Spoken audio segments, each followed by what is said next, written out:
Memorias de un suicida. Capítulo 5. Preludios de reencarnación.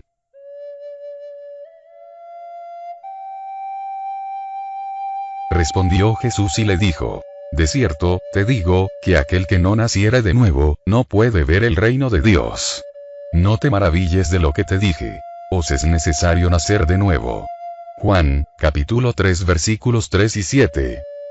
El departamento de reencarnación se localizaba en el extremo de la colonia correccional María de Nazaret, limitando con las regiones propiamente consideradas espirituales, o zona educacional. Podemos comprender esa ubicación fácilmente sabiendo que, tanto de la zona inferior como de la regeneradora de la colonia, venían frecuentemente grupos de pretendientes a la reencarnación planetaria. El núcleo de servicios comprendía las siguientes secciones, ejerciendo todas funciones destacadas, aunque interdependientes. 1. Recogimiento. 2. Análisis, salas secretas, inaccesibles a los visitantes. 3. Programación de las reencarnaciones. 4. Investigación. 5. Planificación de los cuerpos físicos. 6. Laboratorio de reducción, salas secretas, inaccesibles a los visitantes. Gran parte de los trabajadores que desarrollaban allí su labor, estaba compuesta de espíritus femeninos. Sin embargo, los puestos clave, así como la dirección general del departamento, eran responsabilidad de los iniciados que conocemos. Al traspasar sus límites demarcados por murallas inaccesibles a visitantes no autorizados, fue una grata sorpresa recibir la suave luz del sol, percibiendo sus tonos coloridos por primera vez en 4 años de hospitalización. Con sorpresa, vimos una ciudad muy animada, donde se elevaban edificios soberbios, en elegante estilo hindú. La India legendaria y sugerente surgía en aquellas avenidas pintorescas y encantadoras, invitando a la meditación, al estudio, al elevado cultivo de las cosas sagradas de la espiritualidad y de los destinos del alma. En aquellos palacios rodeados de columnas o adornados de cúpulas típicas, como también en las mansiones residenciales, graciosas y sugestivas, hermosas miniaturas de aquellos, y donde residían los servidores dedicados a la causa redentora del Maestro de Jerusalén, se imprimía la belleza grave e indescriptible del ambiente sacrosanto de lo invisible, servido por entidades de élite cuyo ideal era la observación de la ley suprema, los servicios de Jesús y la protección a los pequeños y débiles. Parecía encontrarse allí la verdadera civilización hindú, que solo fue entrevista entre los éxtasis de los iniciados de los antiguos santuarios secretos, y que nunca fue comprendida y, por eso mismo, jamás practicada sobre la tierra. Nos sentíamos bien, plenos de emociones que hablaban de consuelo y esperanza a nuestras almas. Y para mayor satisfacción nuestra, el sol hermoso, reuniendo en las mismas dulces expresiones de belleza parques y jardines, lagos y cascadas chispeantes, el caserío como el horizonte que se extendía hasta el infinito, acariciándoles con tonos suaves, como si su luz de oro fluido se colase a través de velos translúcidos, reduciendo el tamaño del panorama como si todo estuviese construido en finísima porcelana. Guiados por nuestros queridos amigos, los de Canalejas, entramos al edificio donde se encontraba el gobierno central del departamento. La bondad y gentileza del eminente gobernador, el hermano Demetrio, nos concedió un instructor local, dispuesto a prestarnos los esclarecimientos necesarios, como principiantes en la vida espiritual. Era una joven, cuyo semblante risueño y atractivo nos infundió una inmediata confianza. De tan amable personaje nada más logramos saber que se llamaba Rosalía y había vivido en Portugal su última peregrinación terrena. Pudimos prescindir de la presencia de Carlos y Roberto. Nos entregaron, pues, a los cuidados de Rosalía y se despidieron para atender a labores más urgentes, con la promesa de venir a nuestro encuentro, para volver al pabellón donde residíamos. Nos reunió la joven a su alrededor, y, en el centro del grupo nos dijo, ya bajando las escaleras del edificio: empezaré la pequeña tarea ordenada por nuestro querido jefe, el hermano Demetrio, queridos amigos, diciendo, que es inmensamente grato a mi corazón servir a vuestra instrucción, como si lo hiciese con hermanos muy amados. Siento que el loable deseo de observar para aprender y progresar florece en vuestras mentes y por eso, os auguro un formidable futuro en nuestro grupo, cuya finalidad es servir para engrandecer al prójimo carente de amor y auxilio. Pero, omito cualquier felicitación, porque sería prematuro. Deseo para vosotros el aliento misericordioso de lo alto, para que os ayude en el mantenimiento de los buenos propósitos actuales. Le dimos las gracias, encantados. Seguimos caminando por una de aquellas magníficas avenidas ornadas de primorosas plantas, mientras iban y venían, cruzándose con nosotros, trabajadores apresurados, dando gran animación al ambiente. Un singular silencio reinaba en ese nuevo núcleo, tal como sucedía en los demás ya conocidos, lo que no dejó de despertar nuestra atención. La joven continuó, mientras una sensible corriente de superioridad se desprendía de su personalidad, infiltrándose en el fondo de nuestro ser y así despertando las mejores actitudes de respeto y veneración que éramos capaces. Como dais a comprobar, nadie que sea acogido en este instituto como huésped temporal, que necesite recapitular experiencias terrenas, podrá hacerlo, sin antes ingresar en nuestro departamento para una estancia que varía de 1 a 2 años, de acuerdo a su estado, antes de iniciar las actividades relacionadas con el cuerpo que será llamado a animar. Diariamente comparecen aquí espíritus ansiosos por volver al teatro de sus propias caídas, presurosos por reparar el pasado cuyo recuerdo les desespera, de expiar faltas, de recapitular el drama íntimo, para conseguir vencer el remordimiento tiránico que quema sus conciencias, fantasmas sangrientos de sí mismos, encadenados al infamante resultado del suicidio. Obteniendo el beneplácito del templo para su reencarnación, el cual a su vez, ya lo recibió de lo más alto, donde está la dirección soberana de la legión, el pretendiente, al presentarse a la jefatura de este departamento, primero irá a la sección de recogimiento, donde se confeccionarán sus registros relativos a la tierra, admitiéndole allí bajo los cuidados paternales de guías que le asistirán fielmente a partir de esa fecha, acompañándole incondicional e ininterrumpidamente durante su vía crucis expiatorio en los escenarios terrestres. Resuelto el primer problema, acudirán los técnicos de la sección de análisis, que deberán estudiar sus tendencias características, estudiando pormenorizadamente su psique. Su alma, su ser y los rincones más remotos de su conciencia serán escudriñados por esos trabajadores del Señor, que, por ser iniciados superiores, están a la altura de esta delicada misión. Utilizando las facultades magnéticas superiores que poseen, obligan al paciente a abrir las páginas del libro inmenso del alma, recapitulando en él el pasado, y así revelándose tal como realmente es, pues, sabed si todavía lo ignoráis que todas las criaturas traen la historia de sí mismas impresa en caracteres indelebles en los laberintos del ser, siendo capaces, en determinadas circunstancias, de revivirla en detalle y darlas a otros para igualmente examinarlas, estén todavía presas a los lazos carnales, o liberadas de ellos. Sin embargo, existen excepciones, como son los asilados del psiquiátrico.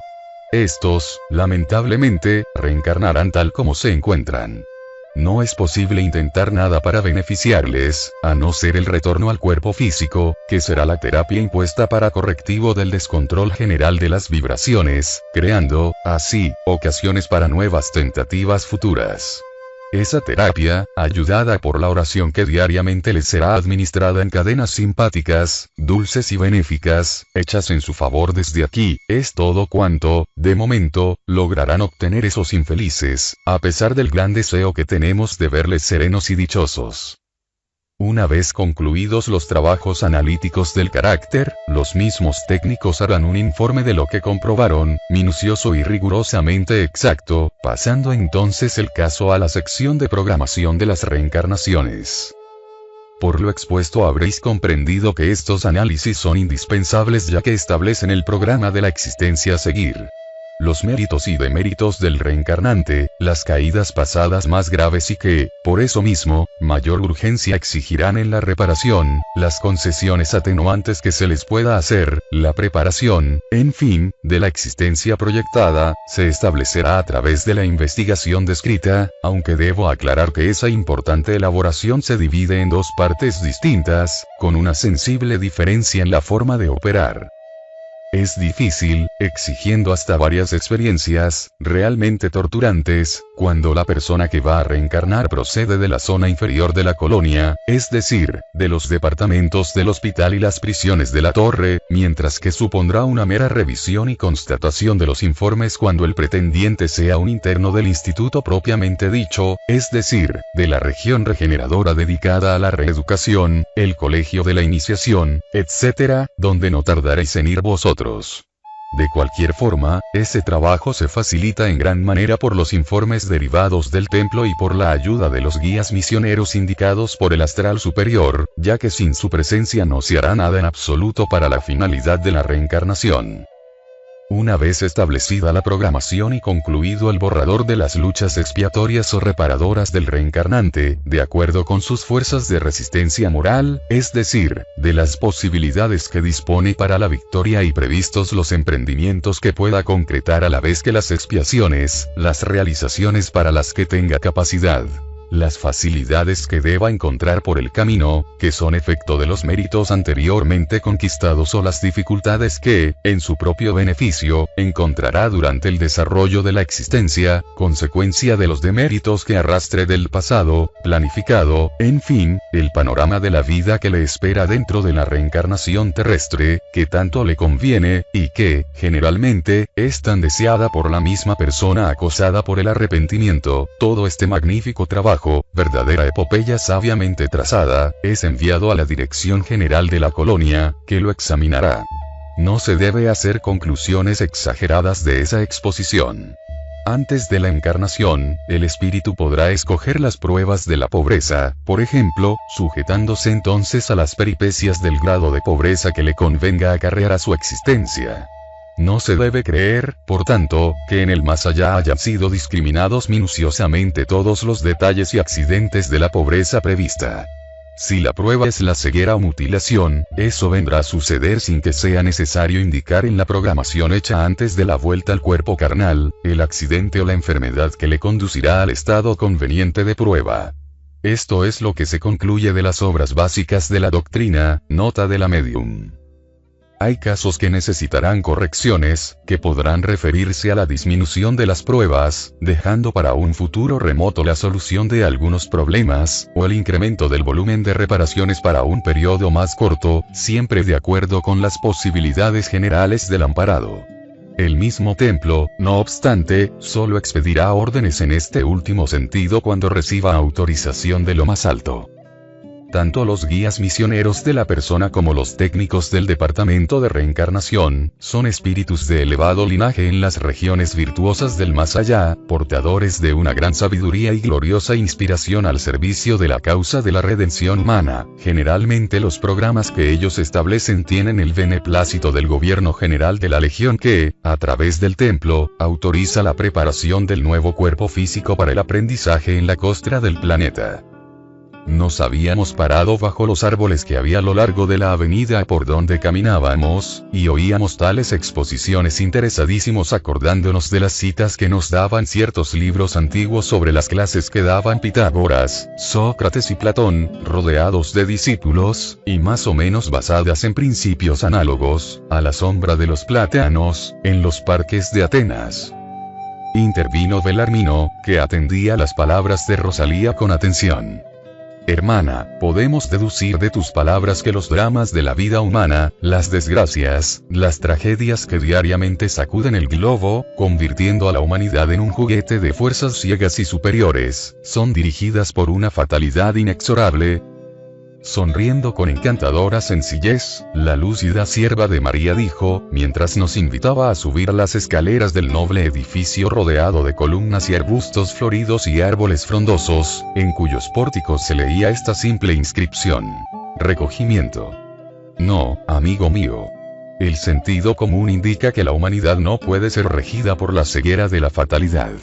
Eso que llamáis fatalidad no es sino el efecto de una causa que el mismo hombre crea con el conjunto de las acciones practicadas en la tierra, cuando vive divorciado del bien, de la moral y del deber, o, en el más allá, como espíritu desviado de la ley, embrutecido en las tinieblas de las que se rodeó, pues es él mismo, a través de los actos buenos o malos que practica, quien determina la naturaleza de su propio futuro. La fatalidad existirá, si así lo queréis, no ciegamente, reduciendo a la humanidad a un mero juguete, sino como una secuencia lógica, inteligentemente correctiva, de los desvíos delictivos, programada por su propio libre albedrío al preferir el error a las reglas de la razón y de la conciencia. Al ser un correctivo, ese estado de cosas desaparecerá en el momento en que se corrija la causa que le dio origen, es decir, los restos inferiores de la maldad en que se fundaron los actos practicados. Asimismo, en los programas que se elaboran aquí, para el futuro de la persona, no se incluyen los pormenores ni las actividades diarias que desarrollará en los trabajos de la vida terrena, así como las particularidades necesarias para alcanzar lo inevitable. Solo anotamos los puntos principales, los que constituyen reparaciones, hechos decisivos y secuencias que han marcado los pasados acontecimientos, es decir, la causa. La expiación se encuentra de tal forma arraigada en la conciencia de la persona, como efecto de los remordimientos y de la necesidad de progreso por un pasado criminal, que él mismo, bajo el impulso de su libre voluntad la cumpliría, aunque no fuese proyectada bajo nuestro criterio. Conviene, sin embargo, que así lo hagamos, porque, entregado a sí mismo, quizás caería en excesos perjudiciales, creando posibilidades desastrosas. Igualmente, se anota también la capacidad que tenga para realizaciones meritorias, pudiendo incluso ser discriminadas e indicadas, pues ningún espíritu, encarnado o no, solo porque se encuentre encadenado a sus pruebas, será inhibido de colaborar con su propio progreso mediante su dedicación a las causas nobles, dedicándose a actividades para el bien del prójimo. El reencarnado es libre de efectuar o no aquellas metas que se comprometió a alcanzar antes de la reencarnación, cuando se proyectaban las líneas de su futuro. Será libre, sí. Pero, en caso de desviarse del compromiso asumido, le angustiarán grandes pesares más tarde, al sentir que, además de haber faltado a la palabra empeñada con sus guías, dejó de adquirir méritos que podrían haber abreviado mucho su camino de recapitulaciones.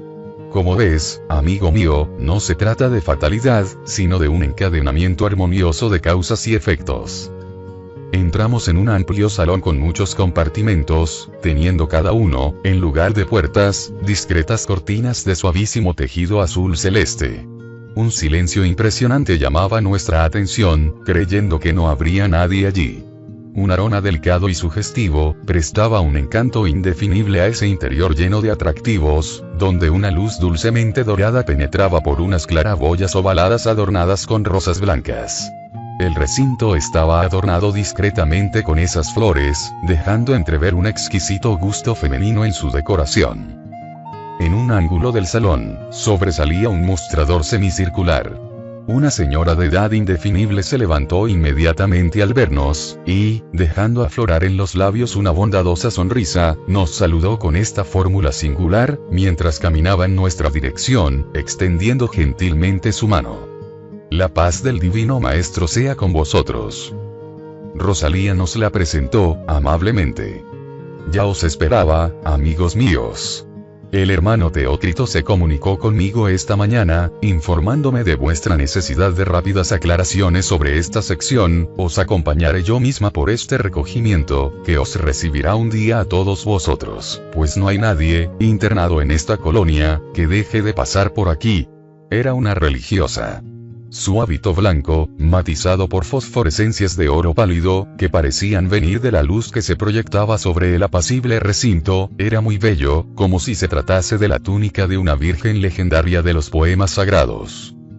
No identifiqué a qué congregación religiosa pertenecía, cuando vivía en la tierra, esa dama encantadora que, ahora, en el mundo espiritual, nos sorprendía como trabajadora de una colonia auxiliar para corrección de suicidas, colaborando, al lado de ilustres iniciados de las doctrinas secretas, en los servicios de la viña del Señor. Sé, sin embargo, que, honrando ciertamente el hábito humilde en el desempeño de tareas terrenas ennoblecedoras, veía ahora sublimarle en al más allá, en el seno de una congregación fraterna y modelo, donde merecía dirigir una de las más importantes secciones, el recogimiento, como fiel iniciada cristiana que era. gentil y bondadosa, nos invitó a reposar por algunos instantes, ofreciéndonos a cada uno de nosotros, y a Rosalía, una de sus bellas rosas, mientras hablaba, risueña y simple, como una grácil muchacha. En la época en que viví, reclusa en el convento de Santa María, en mi exilio terreno, cultivaba rosas en mis horas de ocio, cuando no solicitaban mis servicios los enfermos más allá de los muros que me aislaban. Este fue el único pasatiempo del que disfruté en el mundo de las sombras, durante mi última peregrinación en él. Yo hablaba a las rosas y a las otras flores. Las entendía, educaba y criaba como si lo hiciese con personas muy queridas, me divertía con ellas, y tenía mis confidencias con ellas, depositando en sus pétalos las lágrimas que los infortunios de las desilusiones y de la tierna añoranza salían de mi corazón. En la comunidad no se permitía tener ni siquiera un animalito, un pájaro, nada que pudiese desviar el afecto y las atenciones de las reclusas de los deberes austeros a que eran obligadas o de la contemplación íntima que se deberían invariablemente dedicar, con la intención de limpiar el carácter y los sentimientos para la buena sintonía con los efluvios divinos. Incluso las flores, no las cultivaba para mí, sino para la comunidad, pero yo seguía las normas establecidas por Francisco de Asís y estaba convencida de no haber ningún mal en dedicar un poco de mis afectos también a las mimosas flores que surgían de la tierra bajo mis cuidados. Me acostumbré a ellas, desde entonces, y no solo no me impidieron estar en armonía con las vibraciones con los planos del amor y del bien, sino que las continúo cultivando en la plena intensidad de la vida espiritual, sin jamás olvidarlas.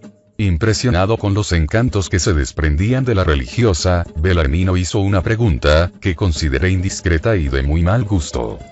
Sí, dijo él, veo que sigue cultivando rosas en estos parajes del mundo invisible, me siento un tanto confuso, ¿es posible eso, hermana?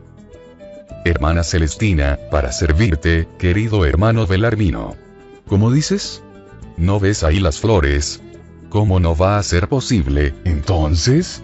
¿Y por qué no se cultivarían flores en el más allá, si es aquí, y no en los mundos materiales, donde existe el verdadero modelo de la vida, enriquecido cada día con los progresos de cada uno de sus habitantes? ¿Acaso existirá en la tierra alguna cosa, en lo que concierne al bien y a lo bello, que no sea una pálida reminiscencia conservada de la patria espiritual por las personas allí retenidas? El fluido de la vida, que hace germinar las flores y plantas terrenas, perfumándolas, y embelleciéndolas, ¿no es por ventura el mismo que fecunda y anima la quintesencia y sus derivaciones, de las que nos servimos en estas regiones? El artista divino que adornó la tierra, con tantos motivos hermosos, ¿no es el mismo, que vivifica y embellece todo el universo? Agradecimos la dádiva, que parecía refulgir y vibrar, poseída de ignorados principios magnéticos. Aspiramos el aroma sutil que impregnaba el salón, mientras la interlocutora nos hacía pasar a una extensa galería, sustentada por majestuosas columnas. Parecía un claustro. A un lado y otro, se alineaban puertas esculpidas en motivos clásicos hindúes. Y, de arriba venía la misma claridad fluida y dulce, encendiendo tonalidades doradas, infundiendo confianza y alegría a cada paso. Nos guió la gentil señora a una de aquellas puertas y, mientras entrábamos, comprobamos sorprendidos que pertenecían a extensos dormitorios. Nos explicó. Cuando es evidente la necesidad y el momento en que el asilado de esta colonia vuelva al aprendizaje de la carne, para completar el compromiso de la existencia interrumpida con el suicidio, se presenta al departamento de reencarnación acompañado de los mentores que le asisten, con las recomendaciones y autorizaciones necesarias, provenientes de la jefatura del departamento donde estuvo con nosotros. Del despacho del hermano Demetrio, vendrá esta sección y aquí pasará a residir como interno.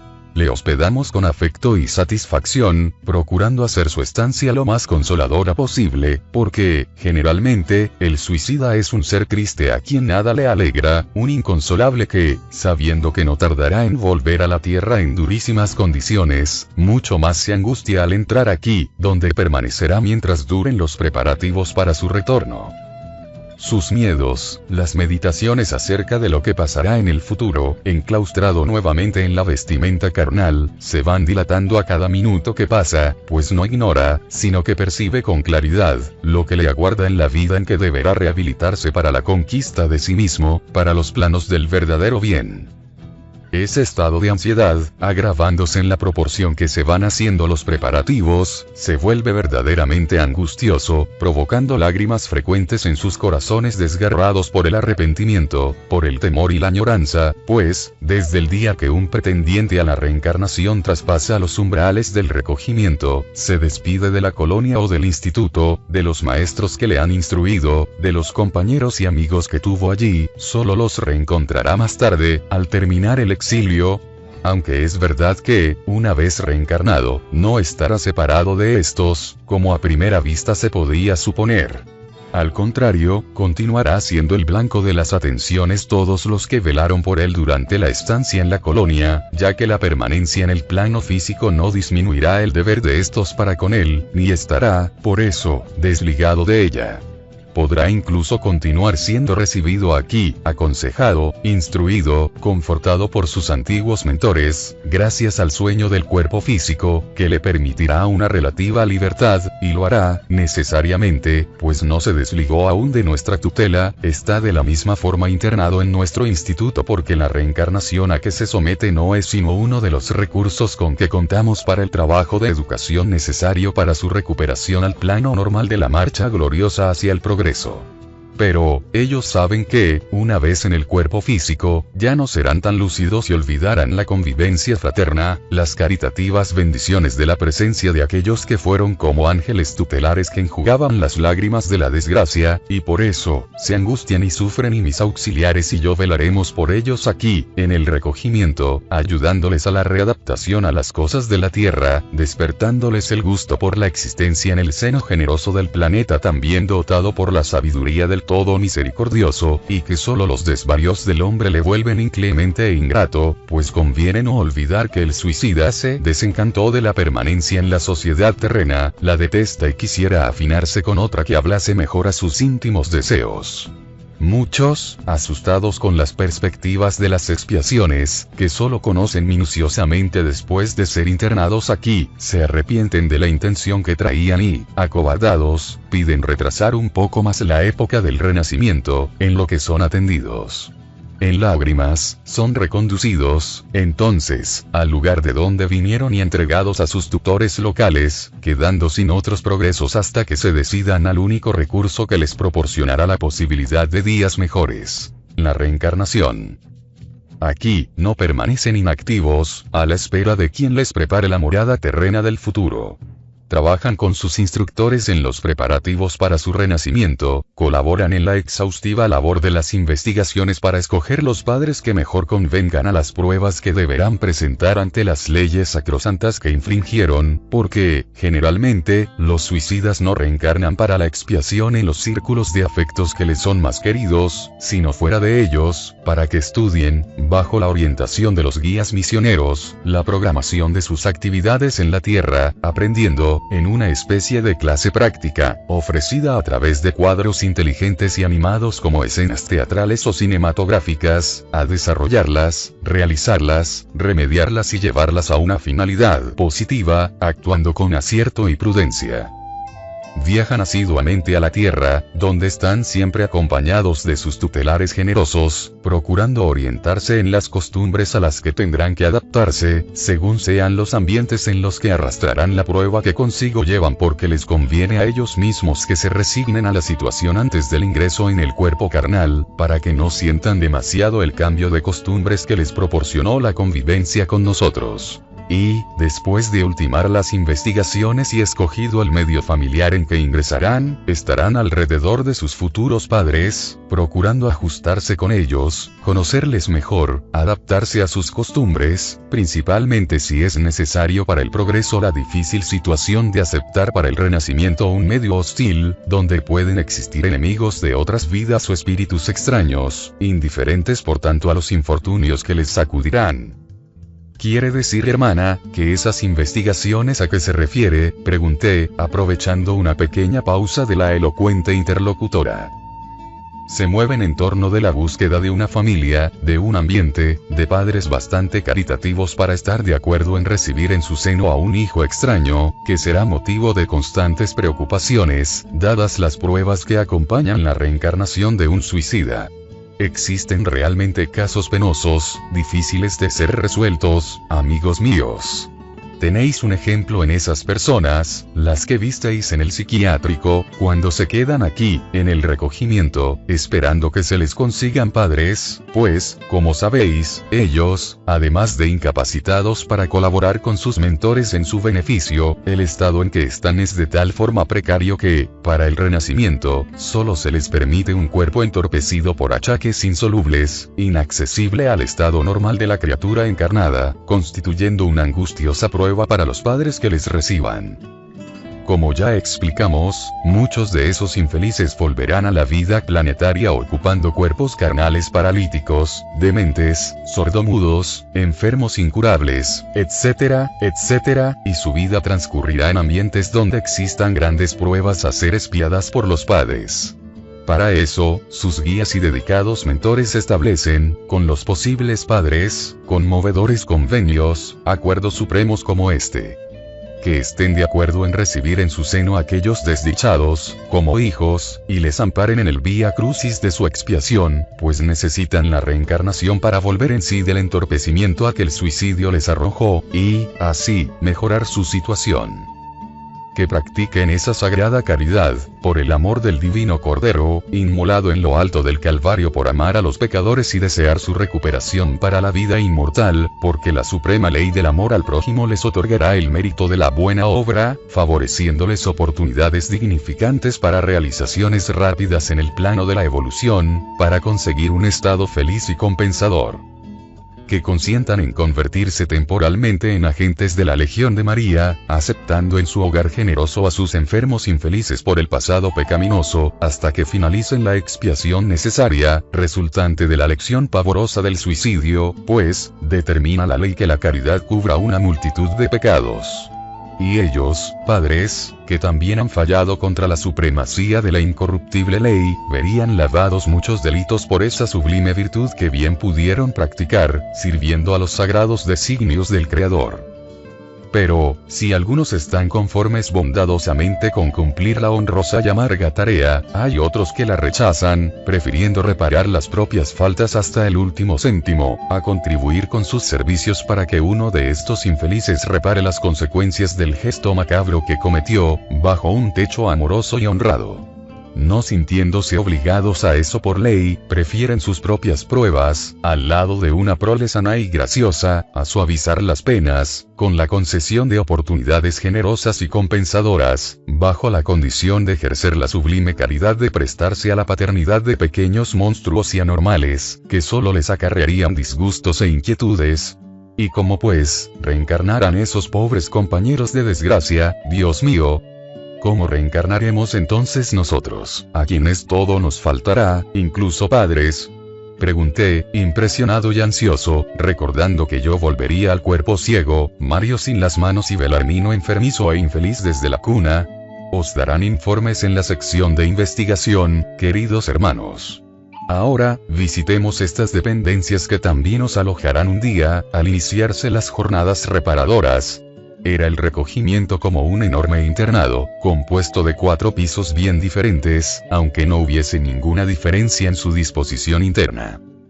En el primero, se reunían espíritus venidos de las regiones menos infelices de la colonia, es decir, los internos y aprendices del instituto, ya iniciados en la ciencia de la espiritualidad propiamente dicha. En el segundo, permanecían las personas del Hospital María de Nazaret que habían preferido la reencarnación inmediata, y los del aislamiento, mientras que el tercero tenía a los prisioneros de la torre, y el cuarto era reservado a los del psiquiátrico. Para los espíritus femeninos existía un alojamiento idéntico, localizado en un lugar vecino al nuestro, en un edificio separado. Celestina nos llevó a conocer todo. Allí se registraba al reencarnante. Su nombre, el lugar donde renacería, la fecha, nombre de sus padres, el tiempo previsto de existencia planetaria, etcétera, etcétera, todo quedaría perfectamente archivado. Los internos vivían allí hermanados por idénticas preocupaciones, orientados por los asistentes incansables, que lo intentaban todo para verles salir victoriosos en las luchas terrestres. A cualquier parte a que las obligaciones del momento les llamasen, es decir, a la Tierra, a las salas de análisis, donde eran sometidos a la delicada intervención ya descrita. A las secciones de programación de las recapitulaciones y de investigación, el recogimiento siempre era el punto de retorno, donde estaban todos hasta el final de los preparativos y también hacia donde gravitarían más tarde, cuando acabase la existencia corporal para la que entonces se preparaban. Los preparativos, frecuentemente se dilataban por algún tiempo, excepto los enfermos del psiquiátrico, cuyas gestiones para el retorno a la Tierra eran breves, limitándose casi exclusivamente a los trabajos de investigación. Una vez concluidos los preliminares, venía la fase de las realizaciones. La jefatura del departamento daba órdenes al laboratorio de reducción para iniciar la operación magnética necesaria, así como la atracción hacia el feto, cuyos elementos biológicos ya se encontrarían en proceso de desarrollo en el óvulo fecundado, dentro de la madre, cuyas entrañas serían la continuación del laboratorio, como una dependencia temporal, o de emergencia del departamento de reencarnación, sujeta a la vigilancia de los técnicos responsables del grandioso servicio y de los guías misioneros del espíritu que, reducido y restringido en sus vibraciones normales, iba modelando el cuerpo a medida que se adelantaba la gestación.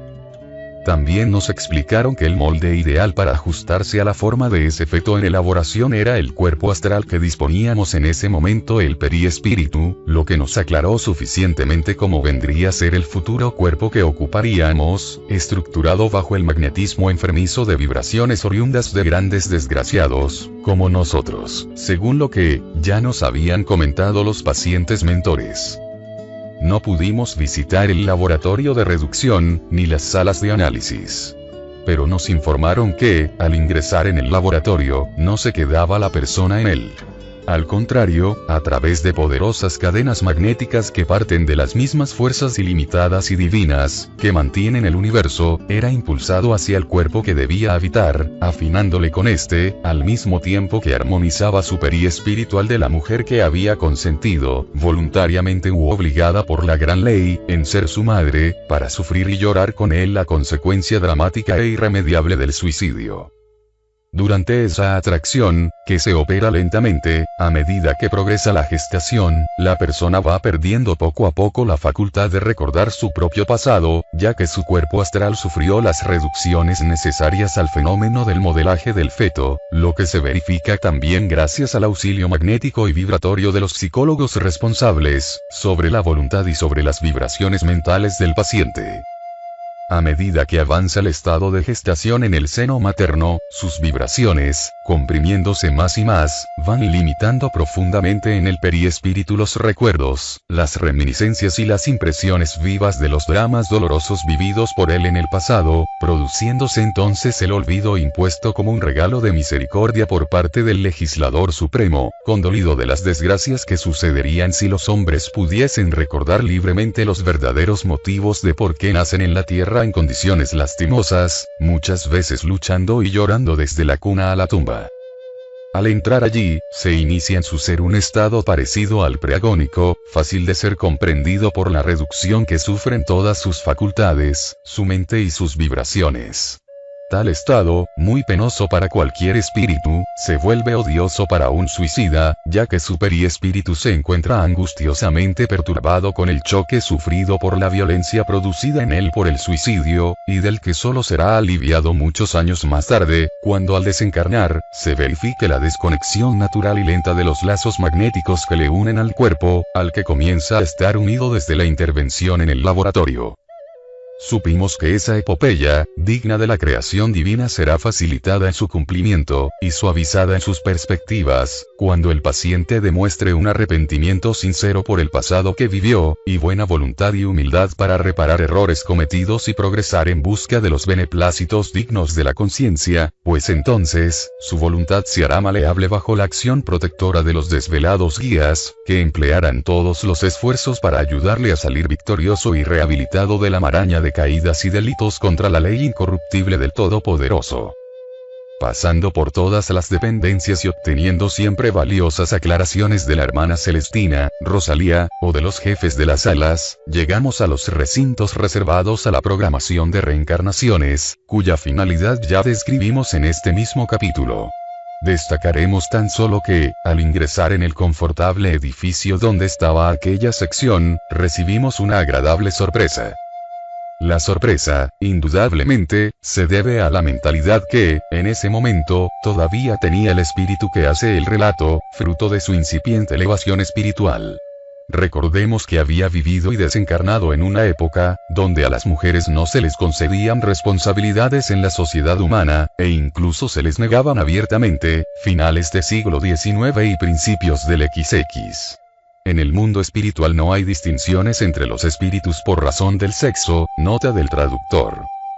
Todas las trabajadoras eran mujeres de diversas edades, desde adolescentes hasta venerables ancianas.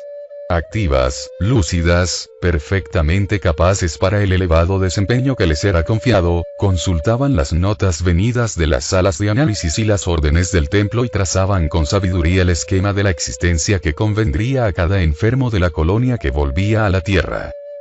Eran dirigidas por sabios iniciados y guías misioneros de cada uno, con los que formaban un perfecto equipo.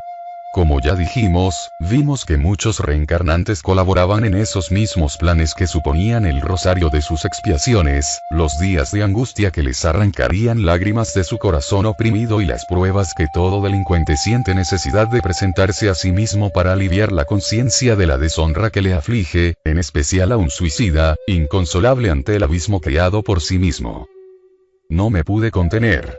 Ante un ejemplar de esos esquemas, verdadero compendio de salvación que, al ser observado, haría del pecador el hombre ideal, convertido a la sublime ciencia del deber, pregunté, dirigiéndome a uno de los técnicos que dirigían la sección. ¿Y todos nosotros, los suicidas, una vez reencarnados, llegaremos a cumplir esa programación? El psicólogo sonrió, sin mitigar sin embargo, cierta expresión melancólica, al tiempo que respondía. Si todo lo que hay ahí, amigo mío, se deriva de una causa, es evidente que la misma causa debe ser corregida para que los respectivos efectos se armonicen con la ley incorruptible que rige la creación. Si hay una programación a cumplir, es que la justicia suprema puede dictarla, y, por eso, será observada a despecho de cualquier conveniencia o sacrificio. La legislación que fundamenta los principios de esta institución es la misma que mueve el universo absoluto. Por eso nuestras determinaciones están de acuerdo con la más perfecta ecuanimidad, lo que equivale a decir que no será posible dejar de ser rigurosamente cumplida por la persona una programación de estas, ya que, si ella existe, es porque el mismo paciente la creó con las causas que produjo con su mal proceder. Ella, pues, existe y está con él y en él, formando parte de su personalidad. Y será preciso que la observe para liberarse del cortejo de sombras que la inobservancia proyecta en su alma. Es más, él puede observarla, teniendo para eso todas las posibilidades. Si no lo hace, será porque se desvió nuevamente del buen camino. Entonces, adquirirá nuevas responsabilidades, y repetirá 2, 3, 4 peregrinaciones planetarias para que pueda pagar, hasta el último céntimo, las deudas que haya adquirido con la suprema ley, según la advertencia del insigne maestro. En ese momento nos despedimos de la amable cultivadora de flores, dejando la sección de programación de reencarnaciones para ir a la de investigación. Un gran número de trabajadores prestaban allí eficiente colaboración, bajo la dirección de un jefe y varios supervisores, pues los servicios se elaboraban por comisiones compuestas de 2 a 4 personas y un supervisor, que eran responsables de la preparación de posibilidades para la reencarnación de un determinado grupo de personas. No obstante, el número de trabajadores era insuficiente, por lo que encontramos, prestando valiosa ayuda en ese departamento, a algunos personajes ya conocidos nuestros como el propio Teócrito, dirigiendo una pequeña caravana de investigaciones, cuyos trabajos se desarrollarían, como sabemos, sobre la costa terrestre, y compuesta de sus discípulos Romeo y Alceste. El conde Ramiro de Guzmán, como jefe de otra comisión, de la cual formaban parte los 2 canalejas. Olivier de Guzmán, el educador de la torre, al lado del padre Anselmo, el hermano Juan, venerable en su presencia impresionante de oriental, y varios otros, todos eficientes, prudentes y esclarecidos para el desempeño de esa alta misión. Reconocimos conmovidos la benevolencia de esos siervos del dulce Nazareno, que, a ejemplo del maestro que tanto amaban, que no desdeñó presentarse en la tierra vistiendo la configuración humana, para servir a la instrucción de las criaturas confiadas por el Padre Supremo a su guardia, se disminuyeron también, disminuían sus propias vibraciones, se materializaban, tornándose densos y casi humanizados, con la intención de servir a la causa abrazada por aquel maestro inolvidable e incomparable. Nos admiraba el hecho de merecer por su parte tan expresivas demostraciones de fraternidad, mientras, enternecidas, nuestras almas murmuraban a nuestro entendimiento que debíamos corresponder con nuestra actitud a las amorosas solicitudes, dignas de tan nobles instructores. El hermano Teócrito nos sacó de esos pensamientos, dirigiéndose hasta nosotros, saludándonos y preguntándonos, sonriente: por lo que puedo comprobar, amigos míos, habéis aprovechado bastante las instrucciones que os han dado, estoy informado de vuestro interés por todo, lo que me causa una excelente impresión, porque demuestra cambios compensadores en vuestras resoluciones y, necesariamente, en vuestros destinos. ¿Qué deducís de lo que visteis hasta ahora? Belarmino de Queiroz y Sousa se hizo portavoz de la opinión general. Deducimos, querido hermano, dijo con vehemencia, que, si hubiéramos conocido estas cosas cuando fuimos hombres, sería muy probable haber evitado el suicidio, rigiéndonos por sistemas opuestos a los que nos perdieron. En cuanto a lo que a mí concierne en particular, entiendo que seré fuerte para las consecuencias que habré de afrontar, hasta cubrir los déficits que ensuciaron mi conciencia. Oh, querido hermano Teócrito, aunque sufra, me siento ahora otro hombre, es decir, otro espíritu. Se ha encendido una luz de esperanza en mi ser que me fortalece y reanima poderosamente, impulsándome a partir en busca del futuro, sea cual sea. Saber positivamente que existo, que soy, que seré, convenciéndome de que ni uno solo de mis afectos más santos, de mis aspiraciones, mis ideales, así como de los esfuerzos empleados para el enriquecimiento de mis patrimonios intelectuales y morales se perderán jamás, triturados en los recovecos execrables de la muerte, que yo creía antes era el punto final de todo cuanto existe. Convencido de que la eternidad es mi sublime herencia, a la que me asisten derechos legítimos, por la filiación divina de que, como espíritu, desciendo, y, por eso, también convencido de que deberé alcanzar la sucesión de los evos progresando incesantemente, enriqueciendo mis facultades con atributos que me llevarán a alcanzar honrosamente los planos magníficos de la espiritualidad, con la conquista de mí mismo para la realización del ideal divino. Saber todo eso, es para mí una felicidad arrebatadora, que hará oscurecer sacrificios y lágrimas, domar fatigas, afrontar todas las consecuencias delictivas del pasado, para solo ocuparme de la conquista del futuro, aunque tenga que pasar calvarios dolorosos. Jamás como hombre, concebí ser el héroe de tan sublime epopeya. Estoy dispuesto a luchar, hermano Teócrito, a luchar y sufrir, para aprender, realizar y vencer. Sé lo que me aguarda en el transcurso de las existencias que habrá en mi trayecto. Sé cuántas horas amargas sacudirán mi alma, en los siglos que pasen en mi jornada evolutiva. Pero no importa, no importa. Soy inmortal. Y si un Dios todopoderoso me destinó a la eternidad, será para la realización de un ideal sublime, cuya verdadera perfección escapa a mi entendimiento de huésped de una colonia correccional.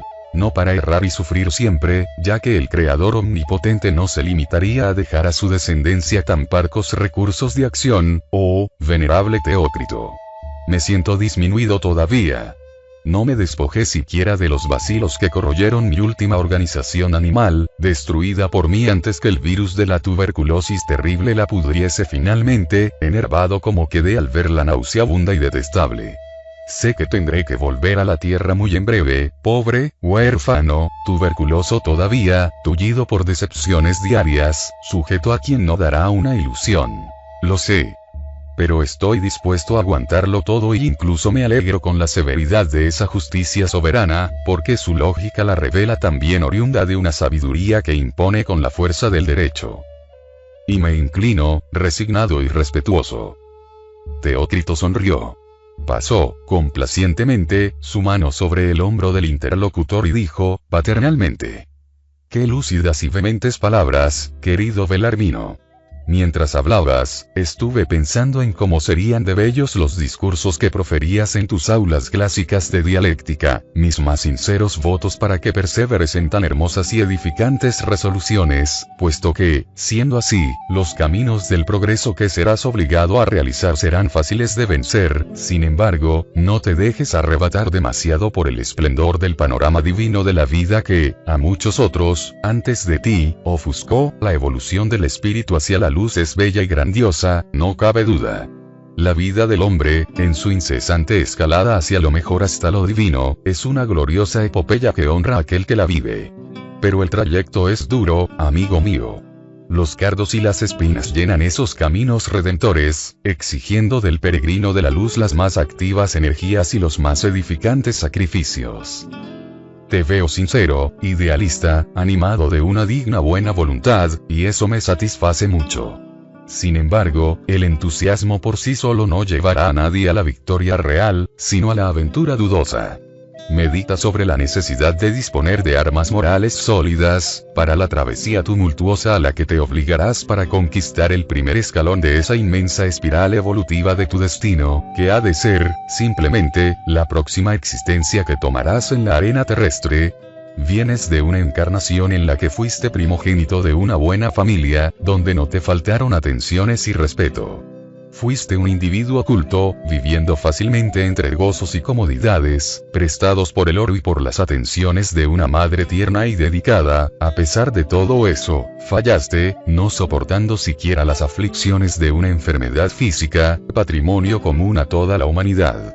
Piensa, ahora, querido Belarmino, en lo que será tu vida, siendo tú, como deseas, huérfano, pobre, enfermo, vacío de consuelos y esperanzas y perseguido por una adversidad inevitable. Será también una epopeya no pequeña ni libre de sublime grandeza, a ser vivida y vencida, pues tú quieres vencer, porque será un calvario de redención que deberás andar con resignación y dignidad, jamás entre rebeliones y ultrajes a la providencia, porque eso empalidecería la victoria. Incluso pudiéndola anular, será necesario algo más que el entusiasmo, Belarmino, mucho más, y conviene que te prepares antes de iniciar la lucha.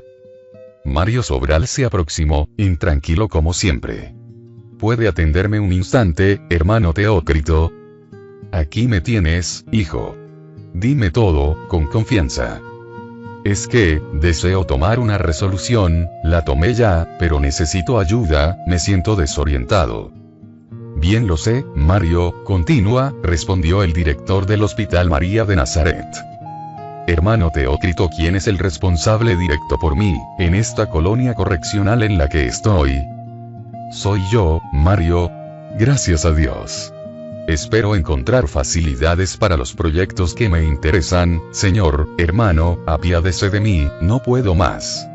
Permita mi retorno a la sociedad terrestre, quiero ser hombre otra vez. Quiero librarme de los ultrajes llevados a cabo por mí mismo en el seno de mi familia. A mi madre, Dios del cielo, a quien cubrí de disgustos desde pequeño, a mi esposa, a quien traicioné y abandoné, a mis hijos, a los que rechacé y olvidé, y a Eulina, quiero sacarme la obsesión ejercida en mis recuerdos por el remordimiento por el crimen cometido contra aquella pobre mujer. Necesito olvidar, hermano Teócrito, para lograr tregua y serenidad, para desarrollar acciones apaciguadoras, capaces de amansar las angustias que hierven en mi conciencia. Quiero intentarlo todo, para también progresar, ya que la ley es progreso incesante para toda la creación, de acuerdo a las instrucciones que aquí recibimos. Quiero expiar y reparar. La imagen humillada y frágil de Eulina, indefensa bajo mi brutalidad, debatiéndose en la agonía malvada del estrangulamiento entre mis manos, absorbe mis facultades, impidiéndome meditar, obsesionando mis ideas y enloqueciendo las fibras más íntimas de mi ser. Y yo preciso alejar de la mente ese cuadro satánico para poder sentir el perdón del cielo y rociar de esperanzas mi conciencia inconsolable.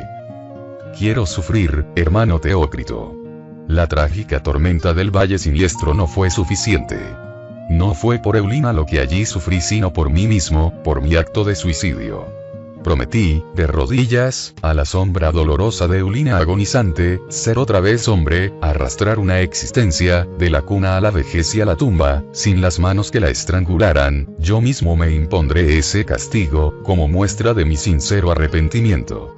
No es Dios el que me la impone, ni la ley quien me la exige. Soy yo el que, voluntariamente, suplico al Padre todo misericordia que me la conceda como supremo aliento a mi desventura de transfuga de su ley de amor al prójimo, como suprema ocasión de rehabilitación, ya que la muerte es una quimera ilusionando a los incautos que se arrojan en el suicidio. ¿Sí? Pasaré sin las manos que sirvieron para asesinar a una pobre mujer indefensa. Que se vuelva contra mí el crimen cometido contra Eulina. Y que yo me vea tan indefenso, sin manos, como Eulina sin fuerzas, en aquella noche abominable, sorprendida ante mi ferocidad. Creo, hermano Teócrito, que solo así tendré alivio para, después, encarar de frente las demás deudas a ser saldadas, con la ayuda paternal de Dios, mi Creador. El antiguo bohemio de Lisboa hablaba deshecho en llanto, mientras que nuestro digno tutor espiritual, enternecido, comentó gravemente. ¿Ya reflexionaste maduramente sobre las responsabilidades que afrontarás con semejante reencarnación, mi pobre Mario? Ya, hermano Teócrito. ¿Sí? Te veo sincero y fuerte para el rescate y plenamente arrepentido del pasado culpable. Realmente, ese será el recurso aconsejable para tu caso, una medida drástica que acelerará la rehabilitación honrosa que de ti exige la conciencia.